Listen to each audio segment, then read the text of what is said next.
Enggak lah, nggak boleh berhenti di sana. Menurut saya, eh, maruah negara itu akan terlihat kalau hukum itu bekerja terhadap tiga hal di sini ya. Yang pertama, eh, pidana terhadap pemasangan pagar eh, sepanjang 30 kilometer itu. Yang kedua, ada langkah hukum korektif terhadap keputusan-keputusan keliru yang telah diambil oleh pemerintah, seperti membatalkan sertifikat-sertifikat HGB ataupun hak milik yang sudah dikeluarkan. Yang ketiga, eh, ini perusahaan dia tidak akan berani main-main seperti ini dengan negara, kecuali dia ada teman mainnya di pemerintah. Artinya ada pihak yang menjual maruah negara di kasus ini. Nah, eh, Presiden menurut saya kalau tidak bisa dalam waktu yang singkat membuat satgas, itu harus perintahkan Kejagung untuk melakukan penyelidikan terhadap pejabat berwenang yang bermain-main dengan kelompok pengusaha. Terus yang kedua, membongkar aktor di tahun 2023 karena reklamasi di Tangerang ini tidak bisa dilepaskan dengan eh, rencana penambangan pasir laut yang di bulan Mei eh, Jokowi menerbitkan peraturan pemerintah tentang pemanfaatan pasir sedimentasi. Ini bukan sesuatu yang tunggal, ini sesuatu yang paralel terjadi. Dan menurut kami eh, apa yang terjadi di Tangerang ini puncak gunung gunung es di sumber daya alam.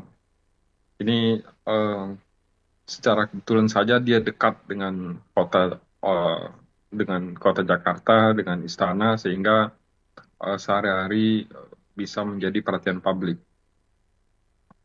Maka saat ini sebenarnya memang ada kebutuhan untuk Presiden membentuk Satgas terhadap sumber daya alam yang melibatkan semua eh, kementerian, badan, dan lembaga penegak hukum.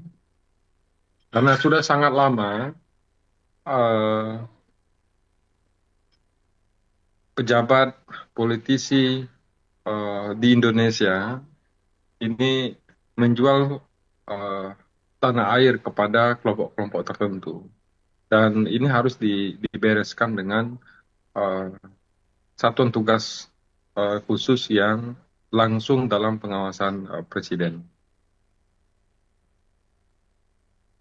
Disarankan ada satgas atau mungkin mendorong Kejaksaan Agung menyelidiki, tapi kalau melihat inisiatif dari Menteri KP waktu kemarin rapat kerja kan dia bilang ke DPR bahwa ya tidak ada yang mau mengaku bahwa mereka yang bertanggung jawab atas pagar-pagar itu. Menurut Anda mengejar sosok yang patut bertanggung jawab itu gampang atau susah sih kalau menyimak pengakuan dari Menteri KP kemarin di rapat kerja DPR? Kalau menterinya tidak berani membongkar siapa pelakunya, kementeriannya yang dibongkar.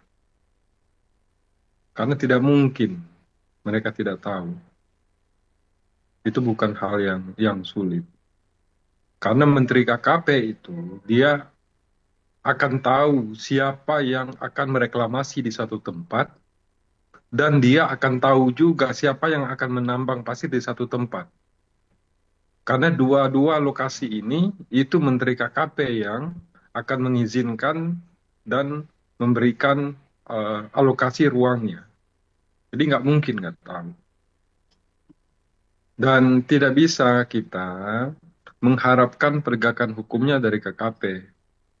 Karena tidak mungkin suatu badan itu menghukum dirinya sendiri.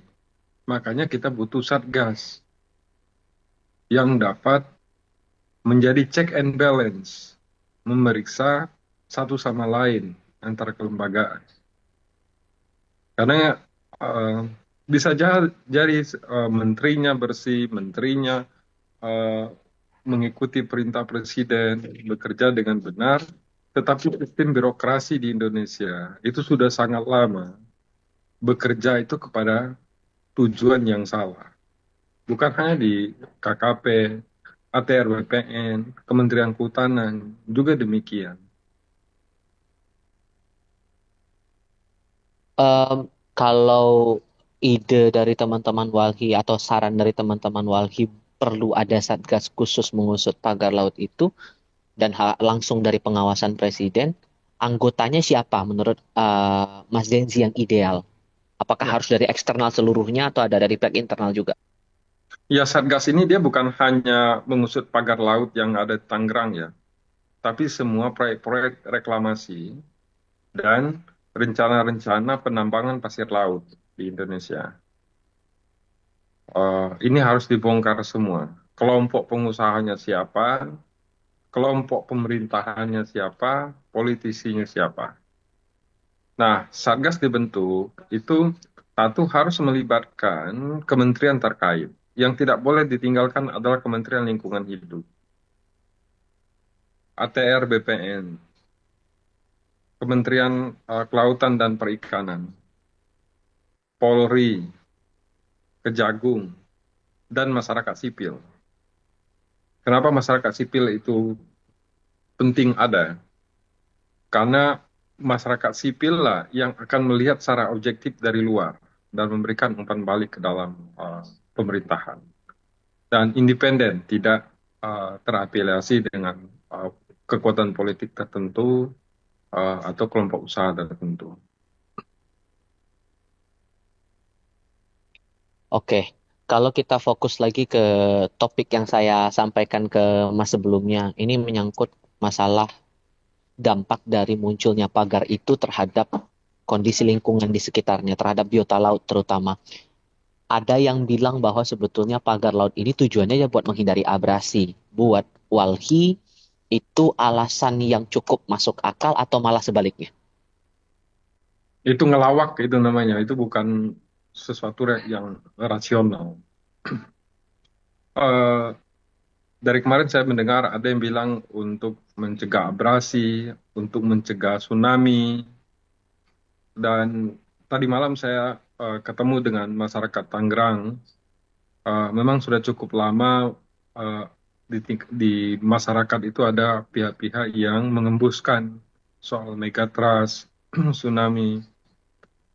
Di Jawa ini, tsunami itu potensinya di pantai selatan, sedangkan ini di pantai utara. Itu sesuatu yang tidak mungkin. Tenggelam dulu Pulau Jawanya, baru dia akan sampai ke sana. Yang kedua, ini untuk mencegah abrasi. Ini bukan dari nelayan. Kalau nelayan yang sesungguhnya mencegah abrasi dan lain-lain, mereka pasti akan menanam pohon, menanam mangrove. Itu karakter nelayan di Indonesia. Tapi kata dia,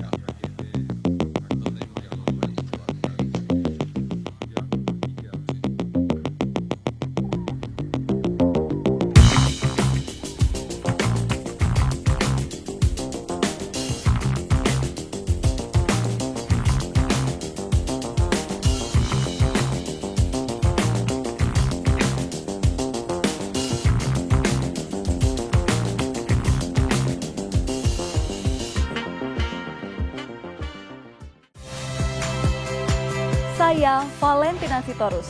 Saksikan program-program Kompas TV melalui siaran digital, pay TV, dan media streaming lainnya. Kompas TV, independen, terpercaya.